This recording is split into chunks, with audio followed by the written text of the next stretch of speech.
निश्चित रूप से जब कोई नया इनिशिएटिव आता है तो हर लोग चाहता है कि हम उसको एडॉप्ट करें, लेकिन एडॉप्ट करने के वे में बहुत सारी कठिनाई आती है। और यदि जेड आई और आईपीई यदि ये दोनों मदद करते हैं, इस चीज़ के लिए हेल्प करते हैं, हेल्प आउट करके उसको यदि वो ट्रेनिंग देते हैं तो निश्चित रूप से वो करेंगे। और आपने बोला कि हॉलिस्टिक, किसी भी इंसान का हॉलिस्टिक डेवलपमेंट होना बहुत ज़रूरी है। इन द एजुकेशन का मतलब ये नहीं होता है कि सर हमने जो है सिर्फ बुक पढ़ ली या टीचर जो पढ़ा दिया वो हो गया। डजंट मीन कि ये आपका एक हॉलिस्टिक डेवलपमेंट होता है। हॉलिस्टिक डेवलपमेंट का मतलब ये होता है कि आपको ओवरऑल डेवलपमेंट उस बच्चे की होनी चाहिए। हर फील्ड में लगता है कि नहीं,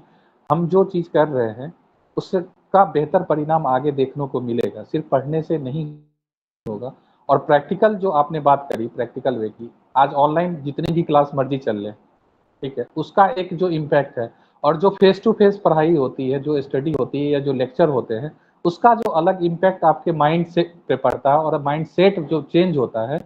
वो वहीं से क्लासरूम से होती है। आप ऑनलाइन कितना भी कोशिश कर ले, प्रयास कर ले, बेहतर प्रयास है, 100% प्रयास है हमारा, लेकिन वो होलिस्टिक डेवलपमेंट नहीं कर सकता। होलिस्टिक डेवलपमेंट वो आपको स्कूल में ही मिलेंगे। रीजन है उसका क्योंकि होलिस्टिक आपके वहाँ गेम्स के क्लास होते हैं, पेंटिंग्स के क्लास होते हैं, म्यूजिक के क्लास होते हैं, सारे चीज, सारे प्रोग्राम्स वहाँ होते हैं। तो उससे क्या होता है कि बच्चे का ध्यान भी थोड़ा अलग अलग चीज़ों में लगता है और वो उसके बाद फ्रेश होके फिर से पढ़ाई में लग जाते हैं। तो फिर ये होलिस्टिक डेवलपमेंट की जो कॉन्सेप्ट है, जो आप लोगों ने शुरू किया है,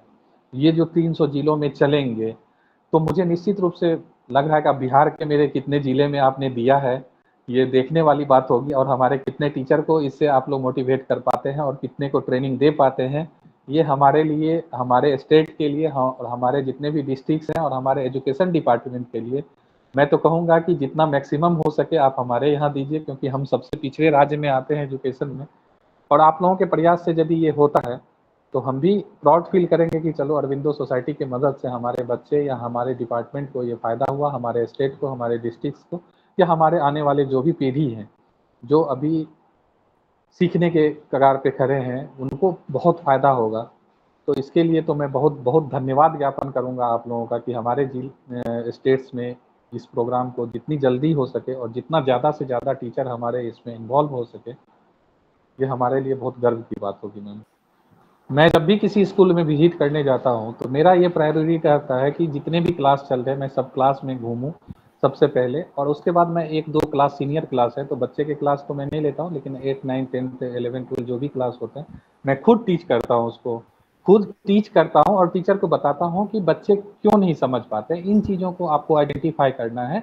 सिर्फ किताब खोले, बुक खोला आपने और चैप्टर बताया कि ये चैप्टर पढ़ना है आज आपको और इस चैप्टर के बारे में,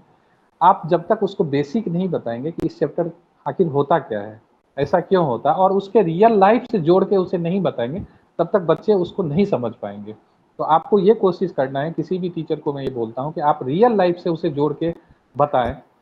प्रैक्टिकल करके बताएं, तो वो बच्चे ज़्यादा जल्दी समझेंगे और वो ज़्यादा अच्छा कर पाएंगे।